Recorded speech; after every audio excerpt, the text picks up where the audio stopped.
તો આ તરફ જૂનાગઢમાં પણ સતત 2 થી 3 દિવસથી વરસાદી માહોલ. જૂનાગઢના માળિયા હાટીનામાં વરસાદે નુકસાની વેરી છે.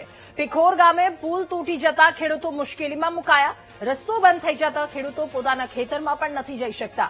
વાવેતર માટે બિયારણ હાજર છે, પરંતુ ખેતરમાં નથી જઈ શકતા ખેડૂતો. નોળી નદીમાં પૂર આવતા પુલનું ધોવાણ થયું છે. રસ્તામાં 15 થી 20 ફૂટ ઊંડો ખાડો પડી ગયો હોવાથી લોકો મુશ્કેલીમાં મુકાયા છે. ખેડૂતોએ માનવ સાંકળ બનાવી અને રસ્તો પસાર કર્યો. વહેલી તકે આ રસ્તો રિપેર કરવા માટે ખેડૂતોએ માંગ કરી છે. ત્યારે વાવેતરના સમયે ખેતર સુધીનો રસ્તો તૂટવાના કારણે ખેડૂતોની મુશ્કેલીમાં ક્યાંક વધારો પણ થયો છે. આ સાથે નોળી નદીમાં પૂર આવવાના કારણે આ સ્થિતિનું સર્જન થયું.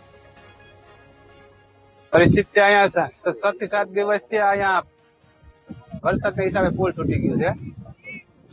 6 થી 7 દિવસ હવે અત્યારે અમે આજ 2 દિવસથી બરાબર આ બધા લોકોને ભેગા કર્યા ફોન કરીને.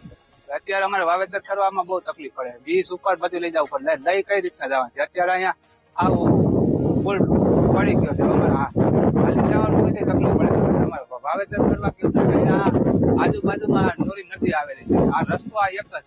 નોળી નદીની અતિવૃષ્ટિથી જે વરસાદને કારણે જે પુલને તૂટ્યું છે, એ પુલની અંદર અમારા ગામના લોકો આશરે 10 થી 15 વાડી વિસ્તાર લોકોમાં જે રહે છે તેમને તથા બીજા અન્ય વાડી વિસ્તારના લોકો જે અત્યારે હેરાન પરેશાન છે, જેથી કરીને પોતાના વાવેતરમાં પણ નથી જઈ શકતા, તેમજ કોઈ દવાખાનાના કામગીરીના કામમાં હોય તો પણ નથી રહી શકતા અને ખૂબ જ અગવડતા છે.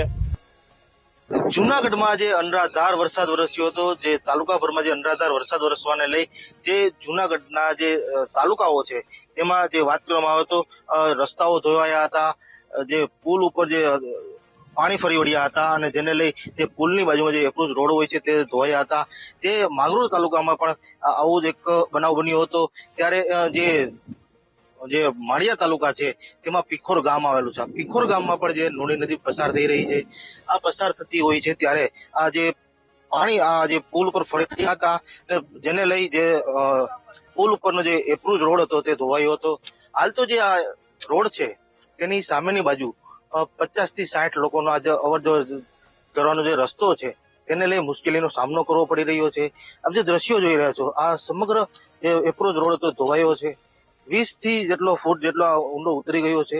હાલ તો સરકાર પાસે ખેડૂતો એક જ માંગ કરી રહ્યા છે કે વહેલી તકે આ રિપેર કરવામાં આવે, કેમ કે આ જે વાવેતર લોકોને બાકી છે, અનેક લોકો અહીં ફસાયા છે, તેને લઈ આ રિપેર કરવામાં આવે તેવી ખેડૂતો માંગ કરી રહ્યા છે. જય વિરાણી, વીટીવી ન્યૂઝ, પીખોર.